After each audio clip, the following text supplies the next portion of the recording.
இங்க சக்தியுமே கைலாஷோட ஆட்கள்கிட்ட இருந்து பொன்னியை காப்பாத்துறாங்க. காப்பாத்துனது மட்டும் இல்லாம அவங்கள ஒரு ஹாஸ்பிட்டல் கூட்டு போயிட்டு அப்போதைக்கு அவங்களுக்கு மயக்கத்தையும் சரி பண்றாங்க. பண்ண உடனே இந்த பக்கம் பொன்னிக்கிட்ட ஒவ்வொரு விஷயத்தையும் ரொம்பவே தெளிவா எடுத்து சொல்ல ஆரம்பிக்கிறாங்க. ஆனா பொன்னியுமே இந்த பக்கம் அதை எதையுமே புரிஞ்சுக்காம ரொம்பவுமே அடம்பிடிக்க ஆரம்பிக்கிறாங்க. நீங்க எதுக்காக என்ன தேடி வந்தீங்க? நீங்க என்னதான் தேடி வந்தாலும் கண்டிப்பா நான் உங்க கூட வரமாட்டேன் அப்படின்ற மாதிரி பொன்னி அடம்பிடிக்கிறாங்க. அப்பதான் சக்தியும் சண்முகமும் சேர்ந்துக்கிட்டு இந்த பக்கம் அங்க ஊர்ல என்ன நடந்துகிட்டு இருக்கு, அது மட்டும் இல்லாம முத்தையா பொன்னியை தேடி வந்திருக்க விஷயம், இப்போ ஜெயலட்சுமி ஜெயில இருக்கிற விஷயம்னு சொல்லிட்டு இப்போ ஜெயில இருக்கிற ஜெயலட்சுமிய ஜெயிலுக்குள்ள வச்சு தேவையில்லாம டென்ஷன் பண்ணிக்கிட்டு இருக்க இந்த தூய்நாதனோட பையன் கைலாஷ பத்தியும் பேசிக்கிட்டு இருக்காங்க.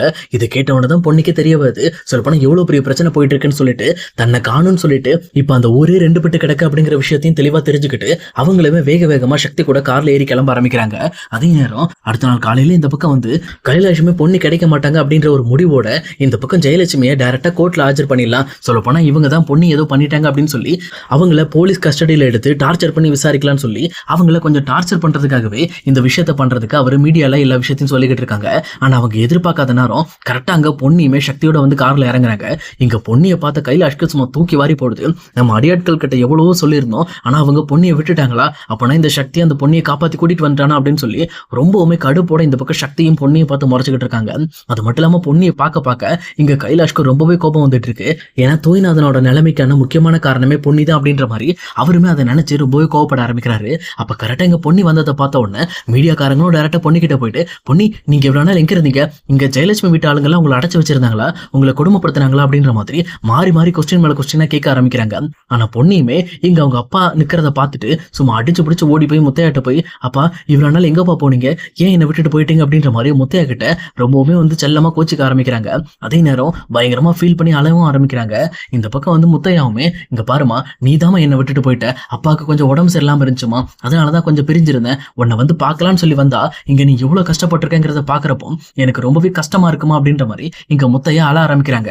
அப்பதான் பொன்னியுமே, இங்க பாருங்கப்பா நான் உண்மையில கஷ்டம்லாம் பட கிடையாது, நானாதான் என் மேல சுமத்தின பழியை நிரூபிக்கிறதுக்காக இப்படி எல்லாம் பண்ணிக்கிட்டு இருந்தேன், மத்தபடி ஜெயலட்சுமி வீட்டுல இருக்க யாருமே என்ன கஷ்டப்படுத்தல அப்படின்ற மாதிரி இங்க பொன்னி சொல்றாங்க. அதை விட முக்கியமா என் உயிருக்கு எந்த ஒரு ஆபத்தும் அவங்க கொண்டு வரல, நானாதான் விருப்பப்பட்டுதான் இந்த வீட்டை விட்டு வெளியில போனேன் அப்படிங்கிற விஷயத்தையும் முத்தையா கிட்ட சொல்லிக்கிட்டு இருக்காங்க.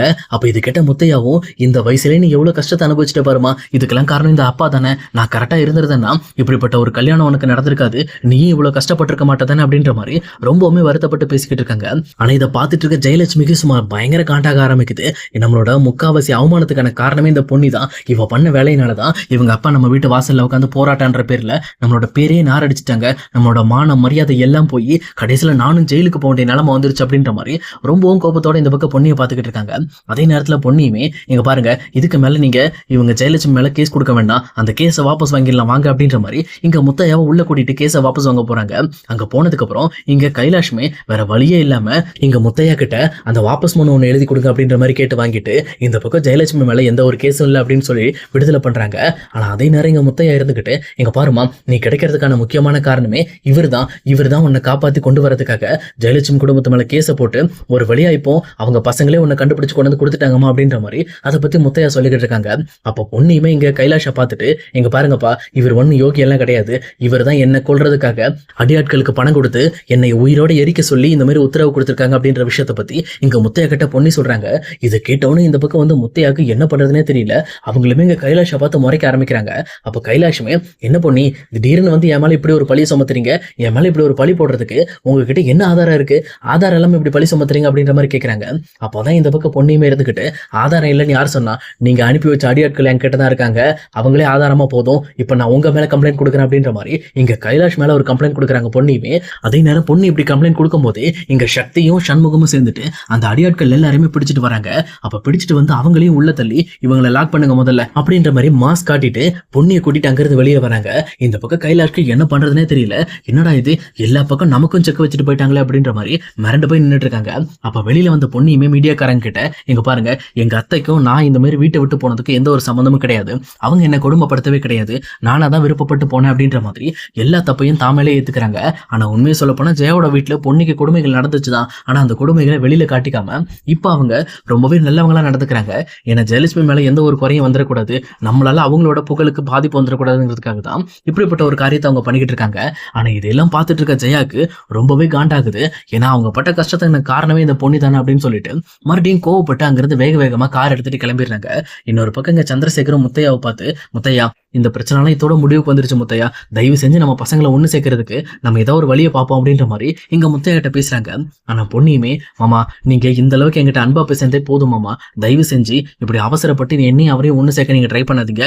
நாங்க 2 பேரும் ஒண்ணா சேர்ந்து இருக்கிறது கண்டிப்பா அத்தைக்கு சுத்தமா பிடிக்காது. அவங்க எங்க கிட்ட கோவப்பட்டுட்டு தான் இருப்பாங்க. மறுபடியும் நான் ஒரு நரக வாழ்க்கை உங்க வீட்டுல வந்து வாழ்றதுக்கு அந்த வாழ்க்கையே எனக்கு வேண்டாம். இனிமேல் எங்க அப்பா கிடைச்சிட்டாரு, அவரோட கடைசி காலம் வரைக்கும் அவரை பார்த்துக்கிட்டே என் வாழ்க்கையை நான் ஓட்டிடுறேன் அப்படின்ற மாதிரி எங்க பொண்ணையுமே முத்தையாவை கூப்பிட்டுட்டு அங்கிருந்து கிளம்ப ஆரம்பிக்கிறாங்க.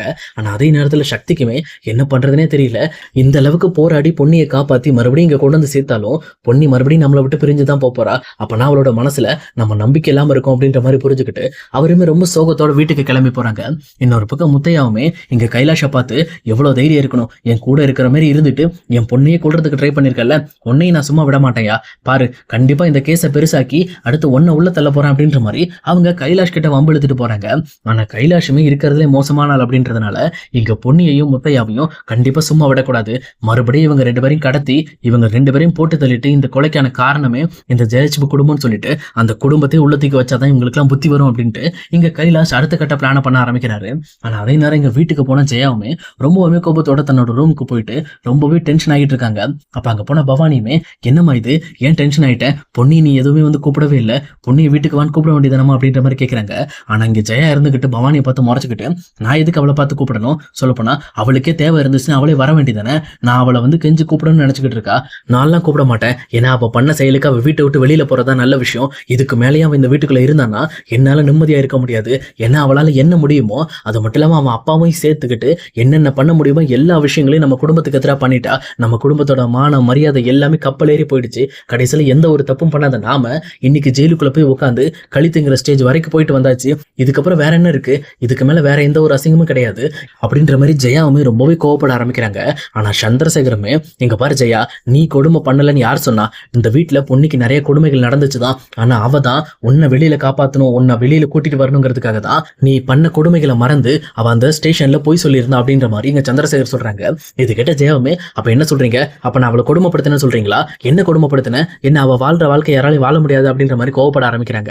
அப்ப சந்திரசேகர் இருந்துகிட்டு, இங்க பாரு ஜெயா, நீ வெளியில இருந்து பேசிக்கிட்டு இருக்க, உன்னால முடிஞ்சா ஒரு நாள் பொன்னியோட வாழ்க்கையை வாழ முடியுமா, அந்த குடிசையில போய் படு, இனிமேல் வந்து உனக்கு தேவையான சாப்பாடு இந்த வீட்டுல இருந்து எடுத்துக்காத, ஒரு நாள் நீ வெளியில போய் சாப்பிட்டு பாரு, கையில காசு இல்லாம கோயில்ல போய் அன்னதானம் சாப்பிட்டு பாரு, அப்பதான் உன்னோட பழைய வாழ்க்கையை பத்தி உனக்கு ஞாபகம் வரும், அதெல்லாம் கொடுமை இல்லைன்னு நினைச்சேன்னு வச்சுக்கேன், உன்னை விட முட்டாள் வேற யாரும் கிடையாது, நீ பொன்னியை கண்டிப்பா எந்த ஒரு காலத்திலையும் புரிஞ்சுக்க முடியாது, அப்படி நீ புரிஞ்சுக்கணும்னு நினைச்சனா நான் சொன்னதை ட்ரை பண்ணு அப்படின்ற மாதிரி இந்த பக்கம் ஜெயா கிட்ட சொல்றாங்க. இது கிட்ட ஜெயாவுமே, சரி நான் பண்ணி பாக்குறேன், என்ன அதன அவ்வளவு பெரிய விஷயமா அப்படின்ற மாதிரி இங்க பொன்னி இருக்கிற மாதிரி அந்த குடிசைக்குள்ள போய் அவங்களுமே வந்து தங்கறதுக்கு தயாராயிட்டு இருக்காங்க. சொல்லப்போனா பொன்னி பட்ட அதே கஷ்டத்தை இவங்க பட ட்ரை பண்றாங்க, ஆனா இவங்க அதை ஒரு சவாலா எடுத்துக்கிட்டு பண்ணிட்டு இருக்காங்க. அதுல என்ன நடக்க போகுதுன்னு பார்க்கலாம். அது மட்டும் இல்லாம இங்க சக்தியும் பொன்னி ஒன்னா சேர்றதுக்கு வாய்ப்பு இருக்கா அப்படிங்கிறதையும் இனி வரப்போற இப்ப சொல்ல நம்ம கண்டிப்பா பார்க்கலாம் guys.